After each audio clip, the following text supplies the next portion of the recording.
Hi friends, மேகாலயாவில் honeymoon போன 2 கப்பல் தொலைஞ்சு போய் ஹஸ்பண்ட் இறந்து போயும் ஒய்ஃப் காணாமல் போன கேஸை பற்றி தான் இந்த வீடியோவில் நம்ம பார்க்க போகிறோம். ராஜா ரகுவன்ஷி, சோனம் இவங்க 2 பேருக்கிடையே மே 13ஆம் தேதி இண்டோரில் கல்யாணம் நடக்குது.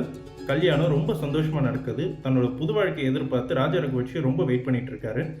அதில் சோனம் ஏற்கனவே மேகாலயா டூர் போனதுனால அவங்க தான் இந்த பிளேஸ் ஹனிமூனுக்கு சூட்டபுளாக இருக்கும்னு பிளான் பண்ணுறாங்க. இவங்க 2 பேரும் மே 20ஆம் தேதி அவங்களுடைய ஹனிமூனான மேகாலயா கிளம்புறாங்க. கிட்டத்தட்ட ஒரு 3 நாள் அங்கே ஜாலியாக இருக்காங்க. அங்கே ஒரு ஸ்கூட்டியை ரெண்ட் எடுத்துகிட்டு அவங்க போகிறாங்க.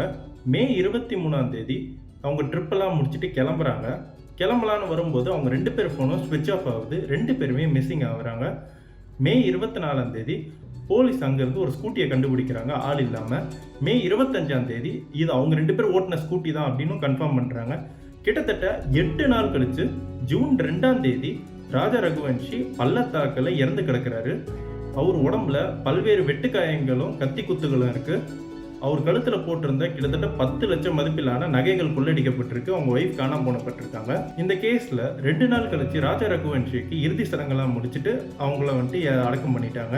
ஆனால் இன்னுமே அவங்களோட ஒய்ஃப் கண்டுபிடிக்கப்படலை. கிட்டத்தட்ட 6 நாள் கழிச்சு ஜூன் 9ஆம் தேதி அவங்க உத்தரப்பிரதேஷில் இருக்கிற ஒரு தாபா ஓனர் கிட்ட இந்த ஃபோன் வாங்கி இந்த மாதிரி என்ன ஒரு 3 பேர் கடத்திட்டாங்க, அவங்க தான் என்னை இங்கே விட்டுட்டு போயிட்டாங்க, நகையெல்லாம் எடுத்துட்டு அப்படின்னு ஒரு வாக்குமூலம் கொடுத்துருக்காங்க. அவங்க ஃபோன் பண்ணி முடிச்சதும் போலீஸும் அவங்க பிரதரும் டைரெக்டாக அந்த இடத்துக்கு போகிறாங்க. அவங்க வீட்டுக்கு போகிறதுக்கு முன்னாடி போலீஸ் இன்வெஸ்டிகேஷனுக்கு அவங்கள கூப்பிட்டு போகிறாங்க. அப்போ தான் அவங்க எஃப்ஐஆர் ஃபைல் பண்ணுறாங்க. அவங்க கேட்ட கிடுக்குப்படி விசாரணையில் என்ன தெரிய வருதுன்னா, சோனம் தான் 3 பேரை வச்சு அவங்க ஹஸ்பண்ட் ராஜா ரகுவன்ஷியை கொல்லப்பட்டிருக்காங்க. இதுக்கு என்ன காரணம்னா, சோனமுக்கு ஏற்கனவே ஒரு லவ் இருந்திருக்கு.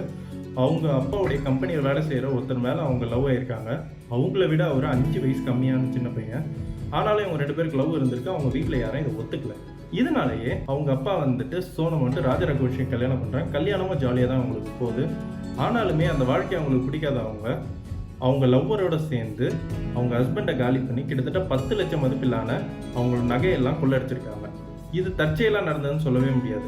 ஏன்னா மேகாலயாவுக்கு டிக்கெட் போட்டதும் அவங்க தான். ரிட்டர்ன் டிக்கெட் அவங்க போடவே இல்லை. 10 லட்சம் மதிப்பிலான நகைகளை போட்டு வர சொன்னதும் அவங்க தான். ஏன்னா யாருமே ஹனிமூனுக்கு நகை போட்டு போக மாட்டாங்க. ஏன்னா அது சேஃபும் இல்லை.